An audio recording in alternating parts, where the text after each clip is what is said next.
आम्ही की जय. आपल्याला हे जो जुना वाड्यासारखा भाग वाटतो, हा आहे नेवासा बुद्रुक येथील विभागाचा. या ठिकाणी सर्वज्ञ श्री चक्रधर प्रभूंनी दिवाळीचा उत्सव साजरा केला, म्हणजे नेवाशामध्ये.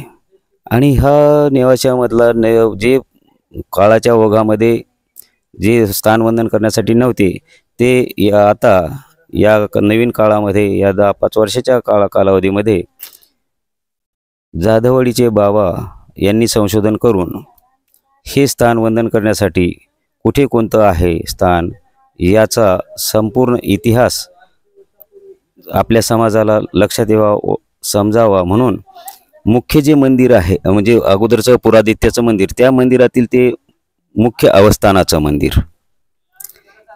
त्यानंतर जे ही इकडचं आपलं उत्तर दिशेकडचं जे मंदिर दिसतं आपल्याला, म्हणजे स्थान, ते आहे चौकी आसन त्या मंदिरातलं पुरादित्याच्या. त्याच्यानंतर हे जे स्थान दिसतं हे उंबरवटाचं आहे म्हटले. आणि ते पायऱ्यांचं स्थान, पायऱ्या नमस्कार येण्याच्या मंदिरामध्ये प्रवेश करण्याचे ज्या पायऱ्या असतात ते. आणि त्यानंतर दिवाळीचा उत्सव जो आहे, सर्वज्ञ श्री चक्रधर प्रभूंनी महात्म्या दिवाळी चा सण साजरा जो केलेला आहे, तर ते स्थान आहे. दक्षिण दिशेकडचं जे स्थान आहे ते दिवाळीचं सण साजरा केलेला ते असं सांगितलं जातं. असं आम्ही जाधववाडी येथील एका सुबोध मुनी नावाच्या संतांकडून व मुनींकडून माहिती घेतली, ती आम्हाला मिळाली. त्याप्रमाणे आम्ही या यूट्यूबच्या माध्यमातून आपणा सर्वांना सांगू इच्छितो की इथेही चांगल्या प्रकारे स्थान होण्याची गरज आहे, मंदिर होण्याची गरज आहे आणि ती व्हावी. काळाची मागणी आहे की या ठिकाणीही शासनानं त्याचा आपले जे सद्भक्त मंडळी आहे यांनी लक्ष देऊन स्थानवंदन करण्यासाठी येत राहावं, जेणेकरून दळणवळण चालू राहील आणि येणाऱ्या जाणाऱ्या लोकांना माहिती होईल. कारण गावामध्ये आल्यानंतर ते म्हणतात तुमचं मंदिर इकडे नाही पलीकडे आहे.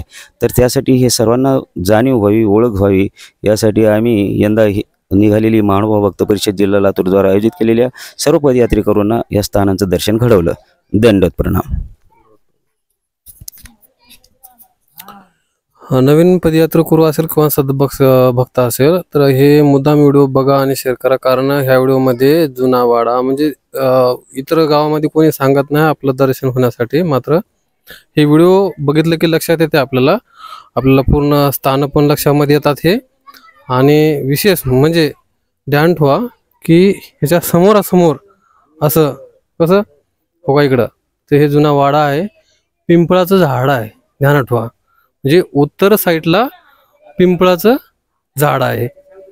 हा, तर इथं खिडकी पण दर्शनिक ती होती म्हणा, ती काढून कोण ठेवल्या ते माहीत नाही. ती असेल त्याचं काढतात पूर्ण पुरावा ते. तर दंडवत प्रणाम. हे नवीन सद्भक्ताला हे स्थान दर्शनिक व्हावं अशी माझी अपेक्षा आहे. कारण तो या स्थानापासून वंचित राहू नये किंवा हे स्थान त्यांच्यापासून वंचित राहू नये. एकच आहे, एकच देव, सगळे देव एक नाही.